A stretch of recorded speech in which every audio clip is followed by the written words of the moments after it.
Yeah, I mean that's kind of what I bring to the table. Just try to go out there, run the show, get guys in the right spots, try to bring some defensive energy, and make a couple shots when the opportunity presents itself. So I knew that with Kyle being out, being on the road against a really tough team, I was going to have to try to be vocal and be aggressive and just kind of be steady out there. And I think that we were able to do a good job. What's his 4 or 5 games now with Marc Gasol? What you're learning about him? I hope I get to play with him for as long as he's still around. He makes life a lot easier for guys, especially a point guard. He's a point guard's dream to play with, and we're continuing to grow and get better and figure each other out. So. We got 10 games left, whatever it is, to tighten some things up before playoffs. But things are looking good for us. Nick says when things break down, we'll just say kind of throw it to Mark and start cutting, start flying. Yeah, I mean, like I said before, anytime you have 3, 4, or 5 playmakers on the floor, it makes life easy. And tonight, for the first 35 minutes of the game, we just threw it to him at the top of the key, and then we cut and screened and made plays, and he was finding guys and just making things work. So, he's definitely a huge bailout out there at the top of the key as a 5. Fred, other than that last 3.5 minutes of regulation, defensively, you guys were pretty much as locked in as you've been all year. Is that just getting used to the other guys, getting used to Mark, getting used to?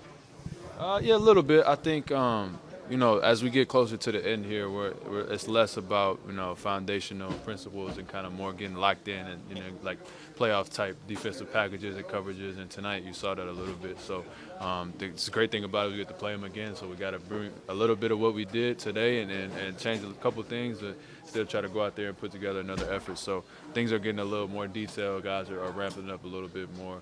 And obviously, with more reps with the new guys, it's helping. And get out of here with the win. What's the overall takeaway from this? That we got to do it again on Friday. Obviously, it's a heck of a win, but get some rest, get home tomorrow, and lace them up again on Friday.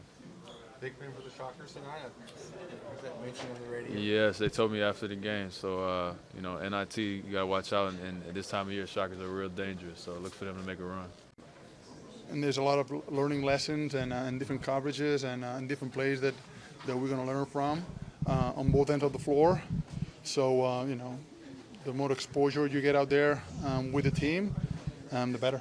What was it like between the end of regulation and overtime? Because, I mean, it just seemed like sort of the switch turned off and then it came right back on.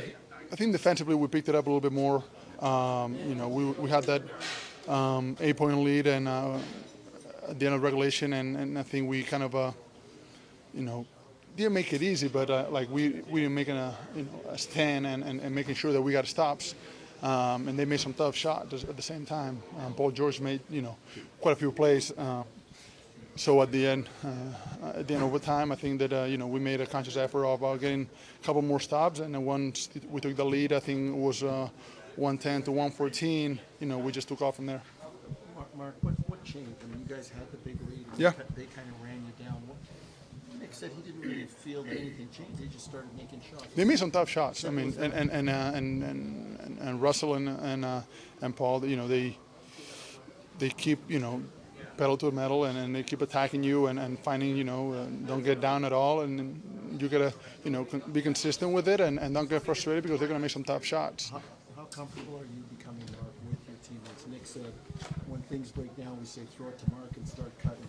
Are you getting more comfortable with your teammates? For sure, yeah. And we're talking things through it as we see it, as we learn. And, there's going to be a few growing pains here and there. But as long as, the mindset is the right way and everything is in the positive criticism, it's always good. Other than that last 3.5 minutes, how happy were you with this team defensively tonight? I'm very happy because everybody talked, everybody was in the gap, everybody wasn't selfish. They're going to make shots, but we got to finish it off. And like I said, it's a learning lesson, and later on in the playoffs, that can cost you a game, and you don't want that happening in the playoffs, right? I'm not really sure, Jonesy. I don't think we changed much of anything. I thought we were pretty good in our coverages and doing the same things and executing the same stuff offensively. I don't know.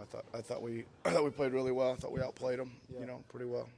You probably deserve to win that one in regulation by the looks of it. Yeah, but you got to finish, right? You got to finish regardless of the circumstances or whatever's going on out there. You just got to keep playing.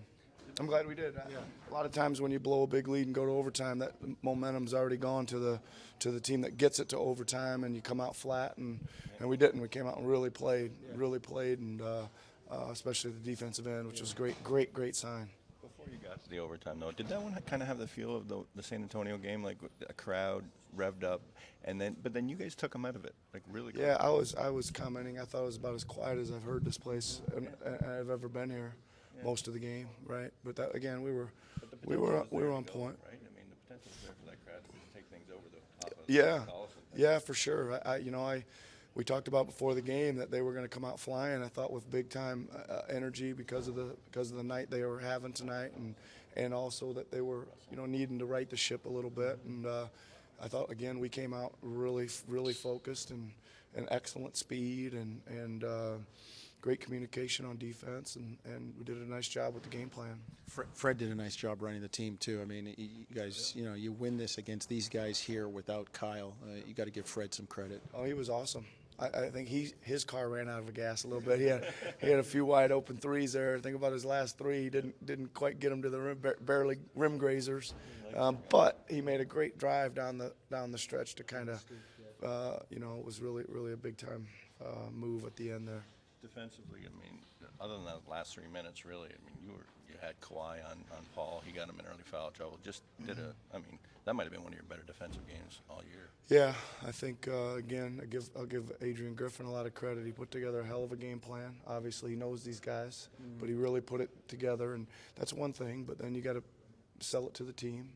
You got to show them it. You got to take it to the floor, and shoot around, and then you got to get it to the game, and you got to get it to last 48 or 53 minutes, how long, and he did. He really did a great job with the game plan and having the guys focused.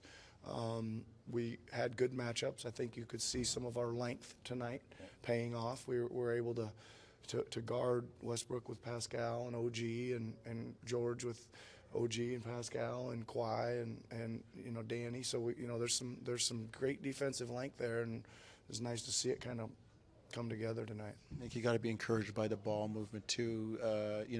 Even with Kawhi in there, and he's your main guy, but he was giving it up. The ball was really moving tonight. Really good.